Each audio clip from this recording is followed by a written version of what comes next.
Hi, it's so good to be with you again.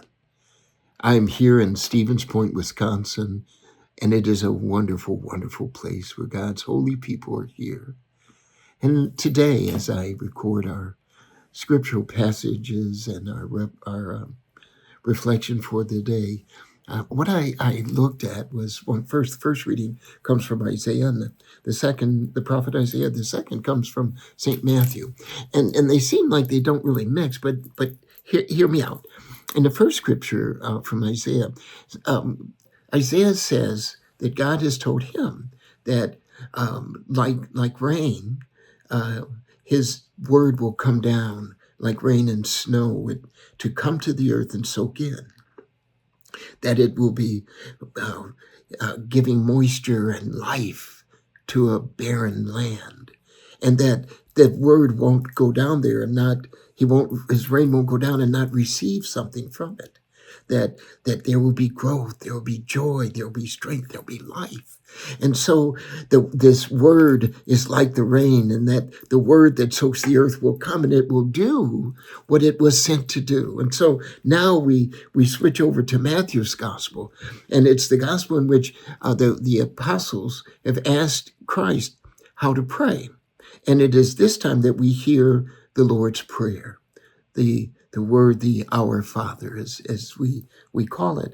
And what's interesting in it, what's so perfect in it, is that it talks about how to speak, how to give God His word, and how to respond to God, who has already started the conversation.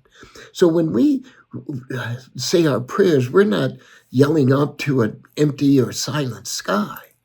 What we're doing is responding to the love, the rain, the grace that God has already sent us.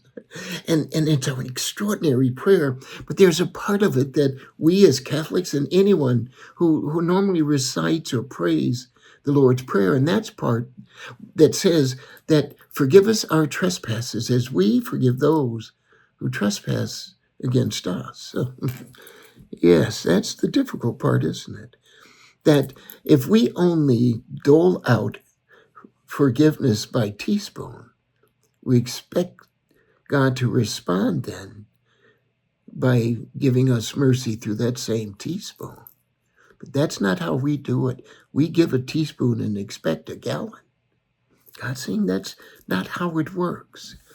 And so, as we begin to contemplate that, we have to look at what is God referring to. How can this be? I want to rely on God's mercy, not His justice.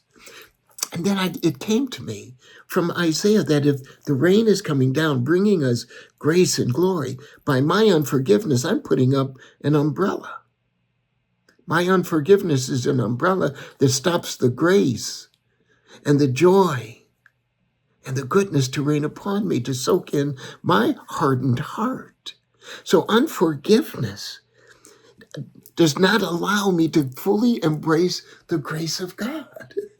You see, if I fully embrace the grace of God, forgiving someone else becomes a whole lot easier, including forgiving myself for the many things that I've done wrong in my life.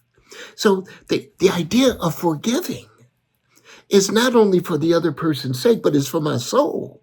But it's also so that I can draw closer to God. And during this Lenten season, this time of pondering, this time of prayer, this time of almsgiving, this time of fasting, this time of putting down the umbrella, that internal search where we allow the grace of God to enter our souls.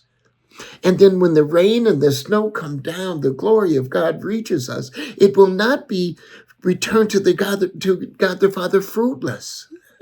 Do you see that we embrace the grace of God and are allowed and able to give forgiveness because we've been more grace? We've taken down that stupid umbrella. Do you feel me? That's it. It is for the sake of our grace, our soul, our living, that we let go of the unforgiveness. As I mentioned, I'm at Stevens Point here in Wisconsin, and tonight is our last night of our revival at St. Joseph's Church. I pray that you're able to come. Next weekend, if you happen to be in Northern California, I will be in Antioch, California, at the Holy Rosary Church from Saturday through Wednesday. So I hope you're able to be there. In the meantime, as always, every morning, we ask our dear loving Father, Lord, what are we going to do today? God bless.